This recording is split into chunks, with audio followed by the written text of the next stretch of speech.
Hello, my lovely friends. Timmy Temple here, and welcome to the very first episode of Tour de Track.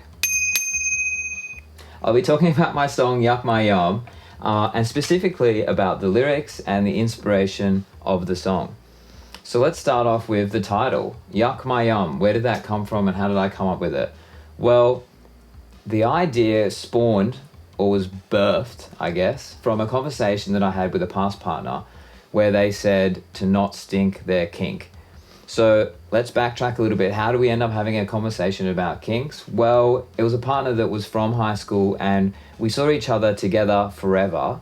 And then what ended up happening to me, unless you're really lucky in love, is that we started to drift apart. And what we tried to do to fix that rift that was growing was to fill it with excitement, I guess, and kink was where we started going.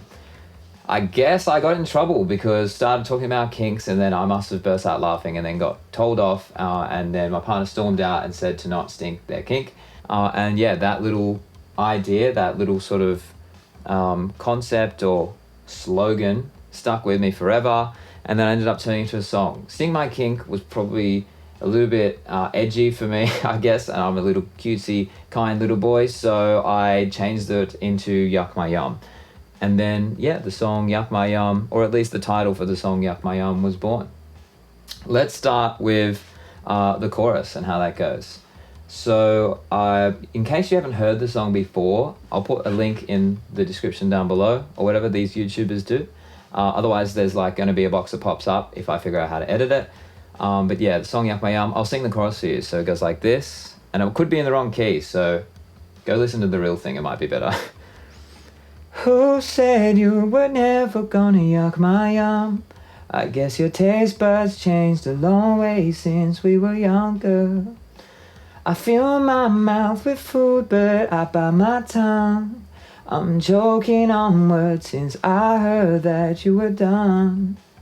So what I end up doing, that was So what I end up doing with most of my lyrics is I try and relive these experiences, bring them back up to the surface and really picture them in my head so that I can get them onto paper and then transport my listener, you guys, into the song, and then so you're actually fully able to visualize it and experience it with me. And so the lyrics for it, who said you were ever going to yuck my yum? I guess your taste buds changed a long way since we were younger. Sets off the pace of the song and sort of allows you guys to understand, okay, yeah, cool, we were young lovers and now we're older, so it's a long time has passed. I fill my mouth with food, but I bite my tongue helps to reflect the irony of the situation where one partner is trying to bail on the relationship and the other partner is really trying to, knuckle down and keep it together. And what that means is like you're filling your mouth with food, and out of all odds, you still manage to bite your tongue. How the hell does that happen? I don't even know, but I've done it a million times. So yeah, that's what I wanted to make the analogy of. Hopefully that makes sense. And I fill my mouth with food, but I bite my tongue. I'm choking on words since I heard that you were done. I guess those end of the lyrics to the chorus are a little bit cliche, but it's a chorus, so sue me. Let's go into the verse. So verse number 1, this is the opening. And I actually really, really love the lyrics for this one. It starts off with 2 a.m. and we're in bed. You and I are zombies, we're both playing dead. I don't know if you guys have ever been in this situation before, but in relationships of mine, there's been times where you'll have a fight and then you go to bed, but then you turn off the lights. You're lying down in bed, but neither of you are sleeping, right? But you're trying really hard not to move. You're trying to make it out like you're sleeping, but you're actually there just kind of like, I don't know if your eyes are open or closed, but you're there just lying down and you're thinking about how angry you are and you're wondering who's going to make the first move or say something first. And so pretty much you're just really fully playing zombie, playing dead. I absolutely love that little concept. And then you and I are zombies, we're both playing dead. You say, it's not me, but it's just you. That's just a super, common thing that partners say when they're trying to like get out of a situation, get out of a relationship. And then it pulls back with, but baby, if you're dying, make me a coffin too. Generally in my experience, there's always someone who's trying to, get out, bail on the relationship, and then there's someone who's trying to hold it together. And so that's what my situation was. I'm trying to hold this thing together, trying to, be the captain of the ship, but I'll go down with the ship. So that's, make me a coffin too. If it's not going to work out, I'd rather nothing works out. And that wasn't an RIP. That was just like a end of vibe there. So we go into chorus. I've already showed you the chorus. Let's go into verse number 2. Verse number 2 is a little bit cheeky because I reference one of my original songs, actually. I've got a song called 2 p.m. for breakfast, and it's all about not working 9 to 5, waking up late and eating breakfast late. So I reference that song with the lyrics to the second verse, which go like this. 2 p.m. it's dinner for breakfast. The silence is violence, where's the emergency exit? Pretty much summing up, getting up late, going out to a cafe or something. You're still pretty angry, you're still bottling up a lot of rage from the night before. You've gone to this restaurant or cafe, you're sitting there, you've ordered your breakfast at 2 p.m. and you are looking at each other but not saying any words. You don't want the waiter to know that you're having a fight. It's too awkward. You're just, sitting in silence and not saying anything in this restaurant and eating. The next lyrics go, all we do is stare, which I just talked about. Smile for the cameras. Where's my Oscars? Where's my Oscar? Where's the red carpet entrance? Where's my Oscar? Where's the red carpet entrance?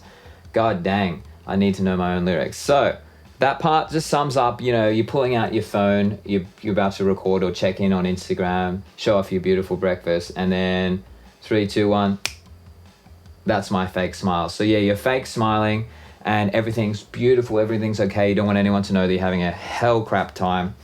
A heck time, bad time, and you just pretend it's all good. The waiter doesn't know, hopefully no one knows. And so I think some of us deserve Oscars for how good we are at acting online when we're posting on social media. It then goes into a pre-chorus. This pre-chorus, I had that concept of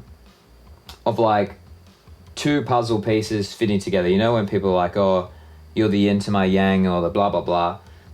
And so, I wanted to have that concept, but then I also had the idea of apple because the song's about eating. And I didn't want to use that really cliche lyric, apple of my eye. Terrible. So what did I do? This is what we did. We go, you've got something on your mind. Whenever I ask, you say you're fine. Used to be the apple to your core, but now you want more. So love that little flip around. I reckon people are going to hear the rhyme and they're going to go, I'm going to hear apple to my eye. But you didn't hear it. I changed it. Pretty much, again, it just sort of reflects that idea of you not being enough and your partner wants more. So you're the apple to the core. They want a bigger apple. You're just a tiny little apple and life's pretty sad. So let's skip across to the bridge. The bridge goes, you said it's human nature. I'll sing it for you. Why not? I've already sung it all the time. I've sung it already, so you may as well hear it some more. You said it's human nature to get bored of just one thing. As you're pouring the milk into your favorite cereal since we were kids. So this is kind of like a super ironic moment in my life. I'm sitting at the dining table having this conversation with this partner and they're telling me why they're bored of me.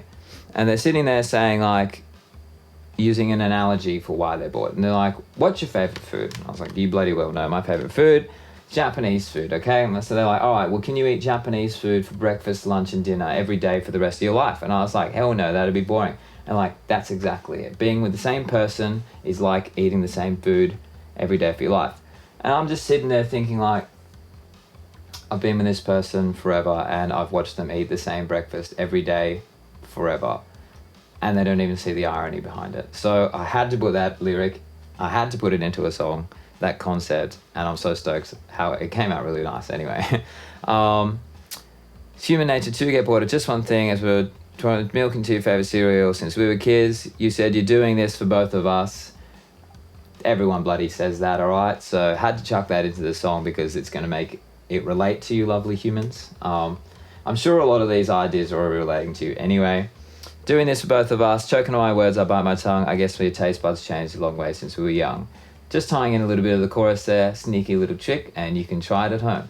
I guess that's all the lyrics for the song. And what I always try and do with my songs is evoke these past experiences. I bring them back to the surface and then try and deliver them to my listeners, my lovely Snake Squad, in a way that is relatable but hasn't been said before.